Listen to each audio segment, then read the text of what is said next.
Welcome to Energy Stew. This is Peter Roth, your host. And I'd like to ask you, have you been reviewed? Well, maybe not yet.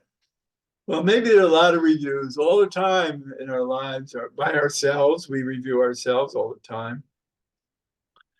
But what happens after our life is over? Um, do we get reviewed? And if so, what do you think will be your review? So to help us understand the whole review process is a guest who's been on the show many times. And I'm so glad he's back. He's been a researcher of near-death experiences and really has seen and heard so many stories about the other side that it's wonderful to talk with him. David Suich, welcome back to Energy Stew. Peter, thank you so much. It's a pleasure to be back on the show with you again. So this idea of reviews, you've heard many times from people who have been through them and come back to talk about it. And it's an opportunity. Because a lot of people are afraid of, being, especially if they're religious and dogmatic, they're afraid of being reviewed, of whether they go to heaven or hell, or all kinds of contrast that they're in fear of being reviewed. What do you say about that? Well, if what I was taught in Catholic school was true, they should be afraid, because God loves you very much. But if you break one of his rules, he's going to burn you in hell forever. That's what they taught me. So, of course, people have guilt and fear regarding it. But it's very interesting. One of the common elements in these life reviews, and I think it's around 30%, something like that, of near-death experiencers have some kind of life review, is there is no judgment whatsoever from those watching the review. There is a judgment, but it's coming from the individual who's going through it, who will often feel bad when they do not make a choice in their life out of love, or when they really harm or hurt somebody else. So yeah, there's absolutely no judgment, no guilt. It's simply for a learning process. Just like, if I was a teacher and reviewing a math test, and, this is where you got the answers wrong. You got to work on these areas. This is where you did well. Great. You've done fine there. And it's just for the purposes of learning and growing our consciousness. No judgment, no condemnation. Even one guy, he's going through his life review, and he gets to a part where he murdered another man. And he's all upset. And these angels who are with him said, well, what's the problem? He says, what do you mean, what's the problem? I just murdered a man. He said, not really. He's here, and he'll go back to Earth when he's ready again. I mean, you're doing fine. So, they kind of have a different perspective than we do. Yeah, but we have to hold our disappointments about life in a way that's hard to understand, because life is shocking. What happens, what we do, and what happens to us in many ways that are harsh, like being torn away from children, or children, being torn away from their parents. And then all of a sudden you're on the other side and you go, what happened? I was loving my parents and now they're not there anymore. Or parents likewise saying, I wasn't driving carefully. I was drinking and got into an accident and got killed, and it killed some of the family. And the people who are left are stranded. And it's terrible. And yet, when we understand that there are no mistakes in life, then we can hold it differently. But the disappointment is huge. So, yeah. Yeah, often from our perspective here on Earth, we don't see the benefit of the experiences that we go through. But when you are on the other side of the veil, you get the full benefit. I don't know if you remember a movie called The Karate Kid. Remember the original Karate Kid? Yeah. And for those of you who haven't, Ralph something, the Karate Kid. Yeah. I was in karate competition for a number of years. Oh, no kidding. I didn't know that about you. So for those of you who haven't seen the movie that might be watching, this young kid is getting bullied by other kids in school. He meets this older gentleman who's a karate expert who kind of saves him from getting beat up. And he says, teach me karate. So he says, sure, but you got to do what I tell you. And the old guy puts in the work, makes him paint the fence and then scrub the deck and then do all this work, wax the cars. And finally says, well, I'm just your slave. You're not teaching me anything. And then, he does these karate moves. He says, okay, now, do like you're waxing a car. And he's blocking this guy's punches. And he realizes that all this work that didn't seem to have any meaning, that didn't seem to be teaching him, had these incredibly valuable lessons. It was teaching him muscle reaction. It was strengthening his muscles and teaching him the moves and the blocking and the kicking that you do in karate. And so I think Earth is a lot like that. We go through all these experiences, many of which seem meaningless or pointless, pointless suffering. There's no pointless suffering. There's nothing that happens that in the grand scheme of things doesn't help to raise our consciousness. And that's the way it is with these life reviews. Whether we make a choice of love, where we act out of kindness and compassion for others, or we act out of fear and are cruel and selfish with others, we learn from both. Both help us raise our consciousness. One thing that I've been curious about is that we're born into templates of personality. I work with the human design system, and it works from many traits of the Chinese I Ching that there are about 1,000 different traits that you could have in life. And many of them are not nice. And so if we're born into a template of personality that has real glitches in it of treachery and ugliness, and because I've looked at the charts of a lot of people on this planet that I would consider evil, and their charts are quite evil. And it's like, so when they get to the other side and they're asked, so how did it go? Did you perform the way you expected? And you could say, well, I was designed to perform the way I did. So why would I have done that if it wasn't for, the good of all, even though I harmed or murdered so many people in life, because all victims have important lessons of being victims and of truths that they've learned from their suffering here. You get to the other side and you find out that you're still alive. Everyone else is still alive. Our souls don't die. And then and nor are injured physically. And so what harm was really done? And it was really the disappointments of life that were done, wrenching families apart is to me one of the most horrible things. And yet when you get to the other side, you find out that those are lessons you had asked for. Oh, yes. And they will switch roles. I've heard about the pre-soul planning. Okay, I'm going to be the abusive father and you're going to be the child victim. And then next time around, we're going to switch that around. And by seeing both perspectives, you learn more about love and compassion. And of course, much like when you go to the theater and you watch a play and there's a good guy and a bad guy. And when the play is over and the actors come out to take a bow, they don't cheer the good guy and boo the bad guy. There's cheers for everybody, because if you didn't have both roles, you wouldn't have had a play.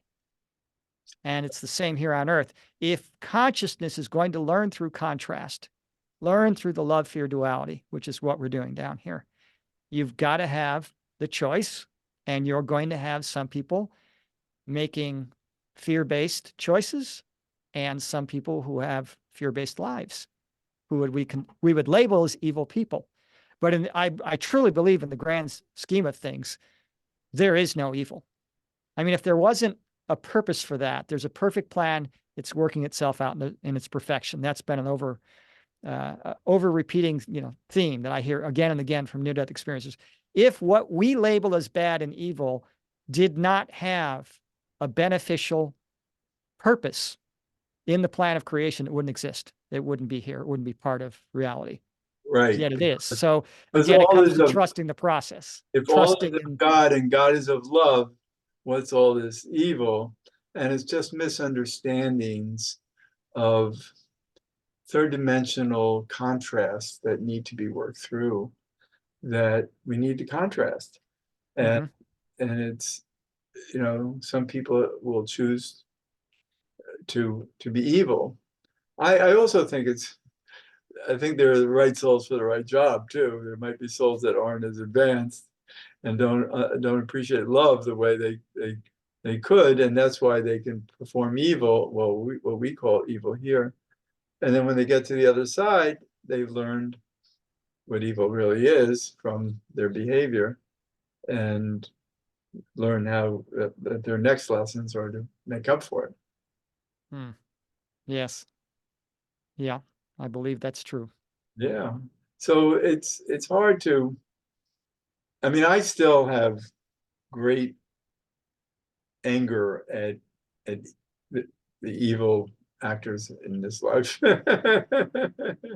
Yeah, I have my anger and judgmental issues as well. And, sometimes I have to remind myself anytime I'm defending myself, trying to prove that I'm right and somebody else is wrong, pointing my finger and saying that group over there, they're the ones causing the problems.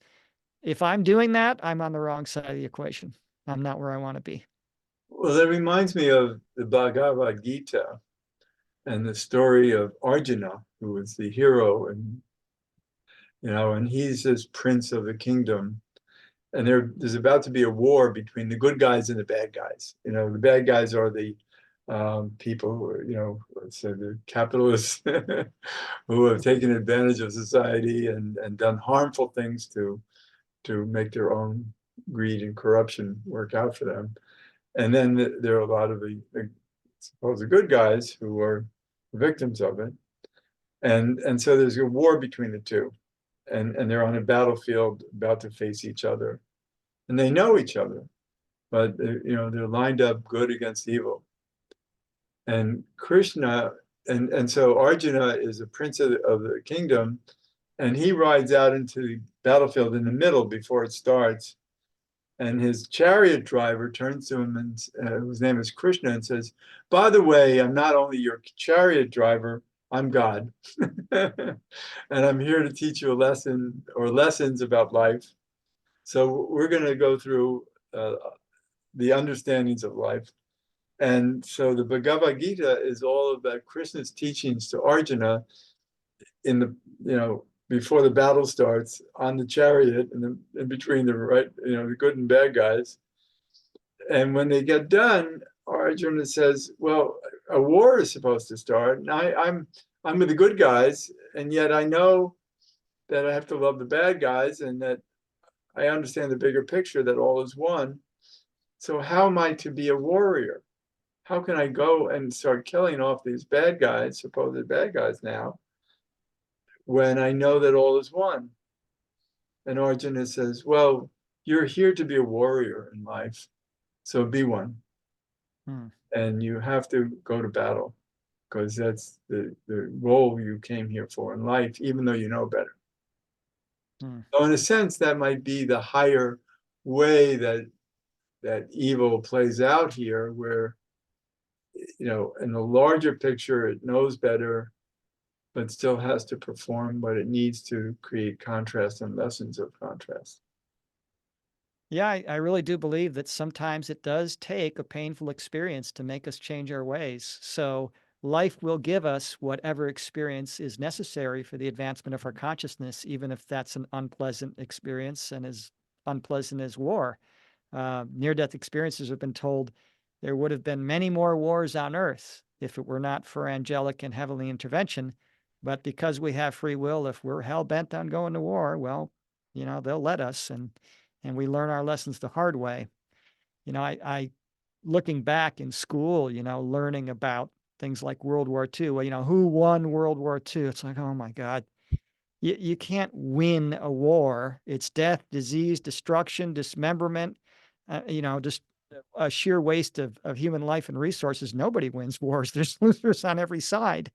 But if there's a lesson in there to be learned, like, and the lesson, of course, is real clear. We need to work out our differences peacefully, without picking up guns and knives and killing each other.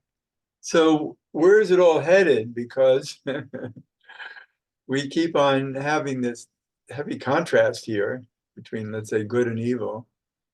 And Well, we're kind of slug-brained and thick-skulled, and it's taken us a while to get the idea, but there's probably going to be another 50 years at least of some wars, maybe some major ones, not where every country in the world's involved, not another world war, but my understanding from the potentials of the future, anytime you talk about the future, it's only the potentials because we have free will, but with the way it looks like we're going now, I think we're about 50 years away from peace on earth, which will only be the first step, and then we'll really start marching towards the new world of love that's coming. well, I'm more of an optimist about the timing. No, I hope you're right. I mean, there's people who say it's going to happen in 10 years, oh, you're wrong. It's going to happen in 10 years. I say, well, I hope to God I am wrong. Some I'd people are love that to saying come sooner rather than later. some people Yeah. are saying 2 or 3 years. Yeah, that would be even more awesome. But it takes time. Change takes time. A 2-year-old doesn't go from being 2 years old all of a sudden to being a responsible 20-year-old adult with a job and, a family to take care of. It's a long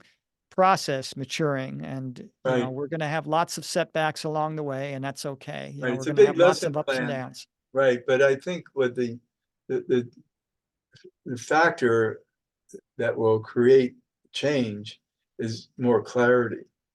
And I Oh, think we're sure. coming into a time of such great clarity that it'll be easier to see how to move forward in positive ways. I agree with that. I just recently heard a channel where this woman named Melissa talks with an entity, and that she's been talking with for many years.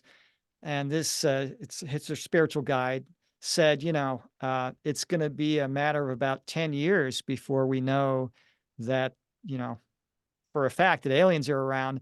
And by the way, because she was on this spiritual channel, channels like this and channels like yours, Peter, are a big part of bringing higher consciousness higher consciousness ideas to humanity. I mean, it's you're a channel like this has a big influence on getting the good word out and positively influencing people's lives.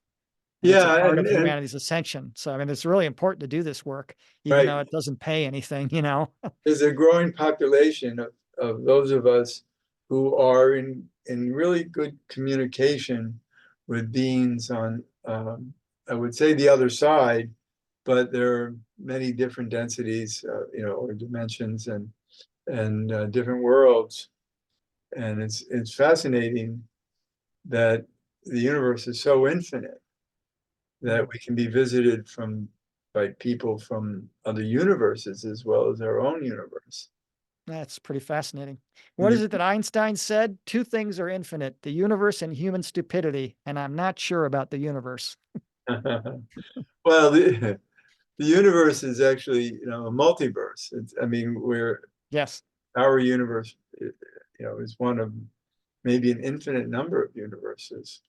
Just, maybe, the size of our universe is so huge with all these trillions of stars and planets and galaxies and all of that. And yet it's just one universe. And what if there's trillions of universes like this? And there are. Yeah, the size is just mind blowing. I mean, okay, think about it from a human perspective. No matter how hard you try, you cannot imagine how big creation is. You travel at the speed of light. That's 7 times around the Earth in 1 second. It's really fast. Now, the pinpoint of light in space that we call the Milky Way galaxy is a little pinpoint in space. To cross that little pinpoint, you would have to travel at that tremendous speed of light all day, all night, 24 hours a day, 7 days a week for your entire lifetime, and then repeat that for 1,200 lifetimes just across the pinpoint of light we call the Milky Way galaxy. And that pinpoint of our entire universe is a pinpoint in the super universe. So, Right. I mean, you can't imagine. It's just beyond human imagination how big creation is. We got a really big family, God's creation is unimaginably huge. But that's when we think of it in linear terms.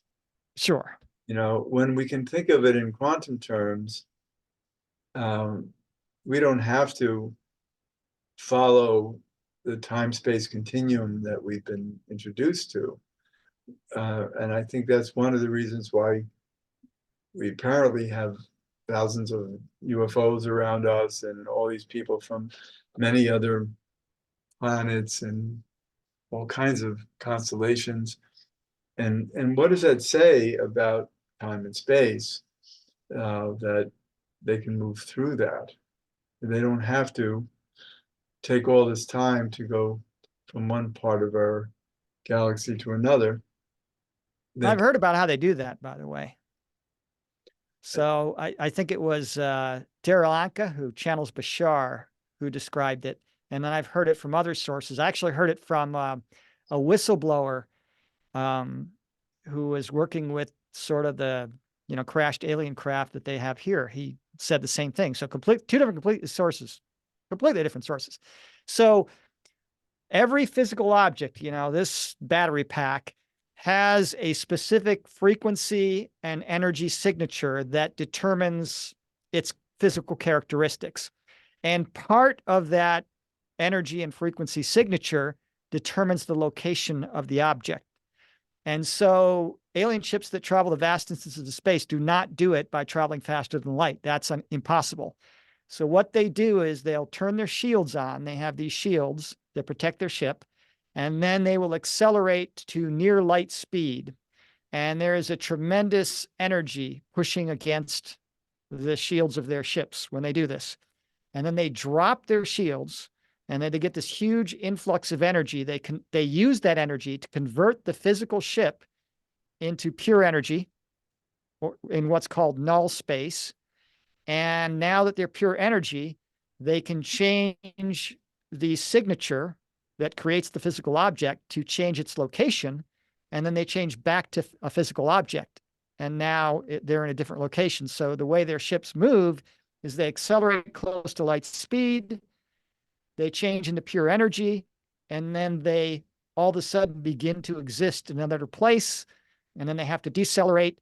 And of course, they've learned things like, they cannot come out of this null space into the physical space again within 158,000 kilometers of a planet, because you can knock a planet off its axis and things like that. But yeah, they do it by their ships jumping from one location to another, going through null space. Pretty wild. I don't know if it's true, but it makes sense. My sense is that it needs to be true. Otherwise, we're really more planted in this density than we'd want to be. And I understand humanity is eventually going to learn that technology, and we're Oh, going to yeah. have relationships with other species in our galaxy. And the Galactic Federation of Worlds kind of wants us to join, and we'll probably be joining them before long. Within a couple of centuries, probably we'll be joining them. Maybe sooner than later, I hope. I'm an optimist about time, and I know that my grandchildren are here to be leaders of a more advanced society, and so that's expected to grow that way. So yeah, it's so wonderful to talk with you, because you and I, we can talk about anything of esoteric importance. And it's the kind of discussion that I think a lot of people are excited about, because there's so many people who are aware of their multidimensional nature, of how they exist in a universe that is not settled. I mean, what happens when you get to the other side? That's a whole different time reality, and that's a whole thing. Oh yeah. So there's not even any time there. That's a concept I don't get. No time. Well, there's enough time to have sequence so you can have duality, so that you can actually relate to each other and have make progress. because you can't have progress unless you have time. So there is a duality there. It's just much more, I believe, much more plastic. It's much more, created by intention rather than in this third dimension, our intention got us here, but then we're bumping around. Yeah, I've heard that the process of manifestation on the other side of the veil is instantaneous. Right. But here, I mean, it's in place here. Whatever you focus your attention and energy on, you'll create. But it's a slow, long, drawn out process. It requires generally physical action. If I'm thirsty and want to drink a water, I can't just, say, oh, I'm going to manifest water in my mouth and it appears. I've got to think it, and then I got to reach over and grab my water glass and take a drink.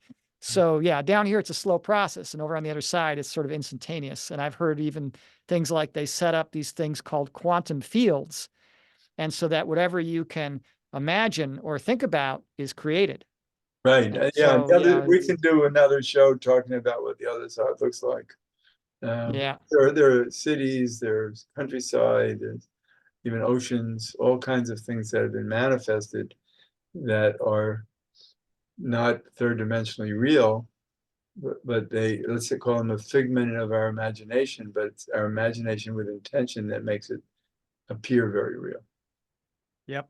I'm looking forward most of all, speaking personally, to seeing the flowers of heaven. I'm a big fan of flowers.